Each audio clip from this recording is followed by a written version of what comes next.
Okay, we're back. I think I left off when I was saying that I may say some things over so that we kind of catch up. You got a $500,000 house. Many of these houses got a first and second lien on it, meaning there's a $250,000 first. There's a $100,000 second. There could be another $75,000 third. Because that's what people did to make mortgages work. That's what they did to create 100% financing, and everybody was doing it. So don't feel like it's rare. It's not. Therefore, you got a house that's got 3 liens on it, mortgages. We ain't talking about mechanic liens. We ain't talking about all that stuff. We're talking about mortgages. And this is what happens when a house goes to foreclosure. The second and the third gets wiped out at the sale. So this is what you do. You find out who the second and third mortgage lien holder is, and you call them up and say, hey, I hear that the property at 123 Main Street is going into foreclosure, and I would like to negotiate buying the second mortgage that's on the place. This okay, fine, let's sit down. When you get there, you sit and say, look, the most I can pay you is $10,000 on a $150,000 loan. They're going to say, I'm not doing it. Then all you say is, well, when it goes to foreclosure, you get 0. Which one you want? 10,000 or 0? I'll leave you to think with that. Give me a call tomorrow and let me know. You do the same thing with the third. You sit down and call the third lien holder up and say, look, I want to make a deal on that third lien hold that's on your on this property at 123 Main Street, and it's going into foreclosure, and it's going to a sheriff's sale in the next 30 days. And today only, I want to sit down with you and work out a deal. I know that the person owes $75,000, but we need to talk about what I'm going to give you. They say, come on down. So you go down there and talk to them and say, tell you what, this is the best I can do.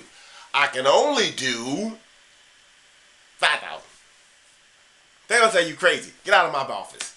I'm going to say, before I leave, think about this. $5,000 today or 0 tomorrow. What do you want? They'll call you tomorrow and say that $5,000 looks good. Now, it won't happen all the time, but I've negotiated that stuff down to virtually nothing because part of the pie is better than none of it. So, let's continue on in this quest to deal with subject twos. And this is on the website, so it's not like it's strange. This is what you do when you first find one that makes sense. You fill out with the seller a purchase agreement. You get authorization to release information to the third party, and I'm gonna supply you with all the documents to make that work. Now, you investigate tax liens, any marketable value, title searches, anything that the house may need as repairs, cost of those repairs. You qualify the house because you're planning on buying this house. Even though you're buying it subject to, you're not going to buy something that will not work for you. Also, looking at 4, if you do your research correctly, and I train you correctly, the deal would make sense, and all the agreements, and you reach the new agreement, and void out all the problems with the second lien holder, third lien holder, and sometimes the fourth lien holder. Make them an offer they can't refuse. Basically, you do a warranty deed to trustee, puts the property into trust. The trust owns the property and the beneficiary owns the trust. I think that's you. Also, trust agreement. This offers the benefits stated in number 5 and gives some protection for the subject to transaction. You got to do it legally. You have to do it transparently. You can't hide nothing. Tell them up front what's going to happen. What makes it illegal is when you hide something. There's nothing to hide. Tell them the truth.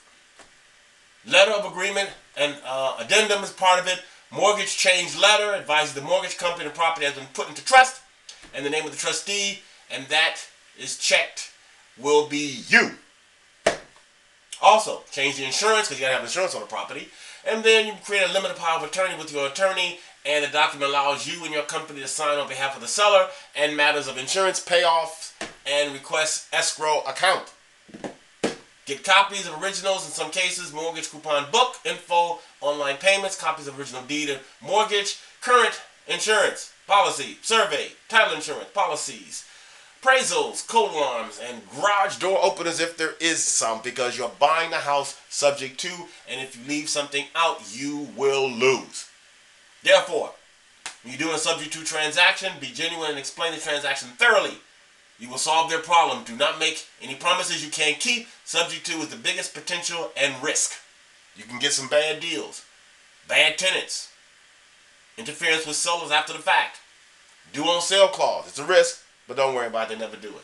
So, in conclusion, subject twos are great, but it's for basically big deals in California, Arizona, Texas are doing a lot of these deals because the average house out there is $250,000 to $1 million. That's the deal.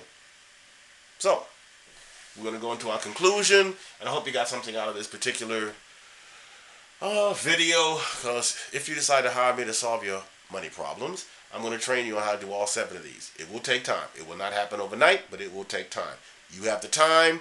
I will put in time to ensure that you know what you're doing.